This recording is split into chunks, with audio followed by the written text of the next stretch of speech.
The twin suns of Kepler 442b cast long shadows across the dusty road as Hannah crouched behind a cluster of violet shrubs, her three-fingered hands trembling. The transport vehicle that had carried her stepmother disappeared into the horizon, leaving nothing but silence and the acrid smell of exhaust fumes. She was alone. Hannah's iridescent skin shifted from blue to pale gray, a Valorian's telltale sign of fear. At only 8 cycles old, she barely understood why her stepmother had abandoned her here, kilometers from the nearest settlement. The woman had muttered something about not wasting resources on someone else's spawn before shoving her out onto the roadside. Hours passed. Hannah's stomach ached with hunger, and her dual hearts beat frantically in her narrow chest. The temperature dropped as evening approached, and she had no shelter, no water, and no hope. That's when she heard the rumbling of an old combustion engine. Evan Cruz wasn't having a good day. His delivery truck was on its last legs. He had exactly 12 credits to his name, and the farm colony he worked for had just cut everyone's wages again. But when his headlights caught the small figure huddled by the roadside, he slammed on the brakes without thinking. "What the hell?" he muttered, climbing out of the truck. As he approached, the figure looked up with large, luminous eyes, 4 of them, arranged in a diamond pattern across an elongated face. Evan had seen plenty of alien species during his 5 years on this colony world, but he'd never seen a child abandoned like this. "Hey there, kid," he said softly, kneeling down. "You okay?" Hannah recoiled, her skin flashing warning patterns of orange and red. She had been taught that humans were dangerous, violent, unpredictable, prone to conquering and consuming everything in their path. Evan noticed her fear and sat back on his heels, giving her space. "I'm not going to hurt you. My name's Evan. What's yours?" "Hannah," she whispered in broken standard. Her translator implant was clearly malfunctioning, her words coming out garbled. "Hannah, that's a pretty name." Evan looked around at the barren landscape. "What are you doing out here all alone? Where's your family?" The little Valorian's skin turned a deep, sorrowful purple. "Gone, stepmother. Left me." Evan felt anger surge through him. What kind of monster abandoned a child in the wilderness? He'd heard stories about how some species treated orphans and stepchildren, but seeing it firsthand made his blood boil. "Well, that's not happening on my watch," he said firmly. "Come on, Hannah. Let's get you somewhere safe." He extended his hand. Hannah stared at it, the 5 fingers so different from her own 3, the pale skin so unlike her shimmering scales. Everything she'd been told screamed at her to run, but something in the human's eyes stopped her. A warmth, a kindness she hadn't seen since her birth parents died.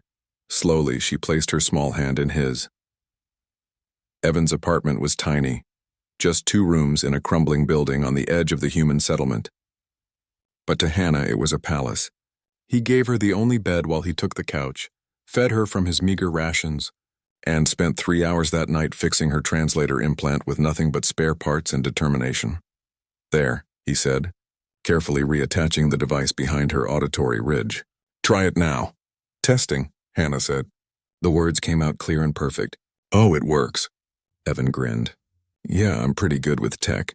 Learned it in the military before I came out here." Over the following weeks, a bond formed between the unlikely pair. Evan taught Hannah to read standard, to play chess, and to laugh again. She taught him Valorian color speech and the intricate mathematics her people were famous for. When other humans in the settlement questioned why he'd taken in an alien child, Evan's response was always the same: because it was the right thing to do. But life on the colony was harsh. Evan worked 16-hour days to earn enough for both of them. Hannah watched him come home exhausted night after night, his shoulders sagging, his eyes hollow. She saw how he gave her the larger portion of food, how he wore the same patched clothes week after week. "Evan," she said one evening, her skin rippling with determination, "I want to help. I can work."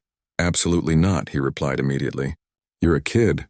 Kids should be in school, playing with friends, being kids. But you're sacrificing everything for me.